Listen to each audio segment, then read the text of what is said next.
Halo Mams and Bunda di rumah. Jika kita berbicara tentang anak, pasti tidak akan ada habisnya. Kali ini kita akan membahas jangan salah kaprah tentang disiplin. Baik, yang pertama, apa yang Anda pikirkan begitu mendengar kata disiplin? Kata disiplin biasanya adalah sesuatu yang negatif. Namun, tahukah Anda bahwa kata disiplin berasal dari kata Latin disciplina yang berarti mengajar. Turunan kata tersebut adalah discipulus yang secara harfiah diterjemahkan menjadi siswa atau murid. Sayangnya, hanya sangat sedikit orang akan memikirkan kata mengajar ketika mendengar kata disiplin. Untuk banyak alasan, kata disiplin berubah makna dari mengajar menjadi hukuman. Disiplin bukan tentang hukuman fisik ya. Mengajarkan disiplin kepada anak sama sekali tidak ada hubungannya dengan hukuman fisik. Salah kaprah tentang disiplin di masa lalu menyebabkan kebanyakan orang tua mengira bahwa agar anak disiplin maka mereka perlu diberi hukuman fisik agar jera melanggar dan mau mematuhi aturan. Tak heran apabila angka kekerasan pada anak terutama yang terjadi dalam keluarga terus meningkat dari tahun ke tahun. Apakah hukuman fisik membuat anak menjadi disiplin? Nah, sekarang kita amati dulu. Hukuman fisik itu mencakup semua jenis hukuman yang dikenakan pada tubuh, termasuk memukul, menampar, mencubit, menjambak, menarik atau menyeret paksa, dan melukai tubuh dengan benda. Hukuman fisik juga termasuk memaksa anak untuk mengonsumsi zat yang tidak menyenangkan seperti sabun, saus pedas, atau cabai. Di Indonesia, secara hukum anak di bawah umur dilindungi oleh negara. Namun, pada prakteknya kekerasan pada anak seolah legal dan dibiarkan oleh banyak pihak termasuk pihak sekolah. Nah, hukuman fisik sendiri, misalnya pukulan atau tamparan, tidak akan pernah bisa mengajari anak-anak bagaimana berperilaku.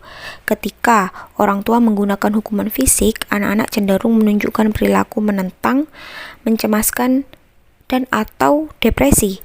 Selain itu, hukum fisik beresiko melukai anak baik secara fisik maupun mental. Nah, sebaliknya, mengajari anak-anak perilaku yang dapat diterima termasuk bagaimana membuat pilihan yang baik dan melatih mengendalikan diri merupakan bagian integral dari membesarkan anak. Sayangnya, banyak orang tua yang masih mengandalkan hukuman fisik untuk mencapai tujuan tersebut.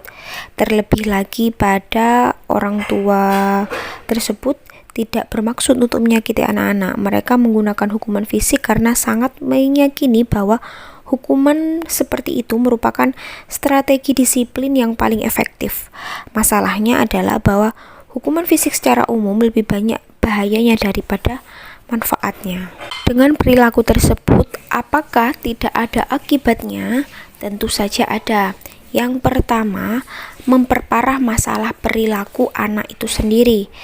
Nah, memberi anak hukuman fisik memang dapat membuatnya langsung patuh, tetapi perubahan perilaku hanya berlangsung dalam jangka pendek.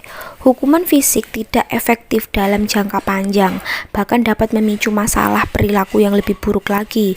Misalnya, memukul anak akan meningkatkan perilaku agresif pada anak itu sendiri.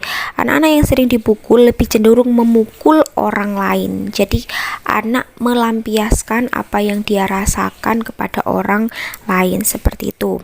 Yang kedua, berkaitan dengan penyakit mental. Anak-anak yang menjadi sasaran hukuman fisik seperti dipukul, didorong, ditarik, dan ditampar lebih mungkin mengalami gangguan kesehatan mental. Hukuman fisik yang keras juga sering berkaitan dengan gangguan mood, gangguan kecemasan, penyalahgunaan narkoba, keinginan bunuh diri, dan gangguan kepribadian yang lain. Bahkan, jika pun hukuman fisik tidak dianggap sebagai pelecehan pada anak, para peneliti menyatakan bahwa hal tersebut tetap bisa membuat anak beresiko lebih tinggi untuk mengembangkan hampir semua jenis penyakit mental. Nah, jadi di sini perlu digarisbawahi, hukuman fisik pada anak bisa memicu penyakit mental. Tidak sedikit orang tua dan pendidik melakukan hukuman fisik. Contohnya seperti peran orang tua, ada beberapa cara berbeda yang digunakan orang tua untuk mendefinisikan hukuman fisik. Misalnya, beberapa orang tua menganggap hukuman fisik tidak dapat diterima kecuali memukul bokong dengan tangan kosong. Sementara itu, beberapa orang tua lainnya percaya bahwa segala jenis hukuman fisik pantas dilakukan untuk mendisiplinkan anak, termasuk menampar mulut anak, menjewer telinga, mencubit lengan, menjambak rambut, dan sebagainya. Nah, ini sangat menyakitkan, tetapi sayangnya masih sering dipraktekkan kepada anak. Yang terakhir, mendorong siklus kekerasan. Nah, di sini apabila hukuman fisik diterapkan dalam sebuah keluarga, hal tersebut bisa menjadi siklus yang sulit untuk dipatahkan. Faktanya, banyak orang yang dibesarkan dengan menggunakan hukuman fisik oleh orang tuanya akan menggunakan strategi disiplin yang sama ketika mereka sendiri menjadi orang tua, khususnya saat menghadapi perilaku buruk dari anak-anaknya. Padahal, ada begitu banyak strategi disiplin lain yang bisa diterapkan pada anak tanpa melibatkan sedikit pun kekerasan. Nah, disiplin itu seharusnya bukan tentang pengendalian atau mengendalikan anak. Sebaliknya, disiplin seharusnya tentang mengajar anak untuk mengendalikan dirinya sendiri. Cara yang terbaik adalah menggunakan strategi yang akan membantu anak-anak belajar dari kesalahan sembari mengembangkan keterampilan pengambilan keputusan yang lebih baik. Nah, keterampilan tersebut akan membantu mereka membuat pilihan yang lebih baik di masa depan.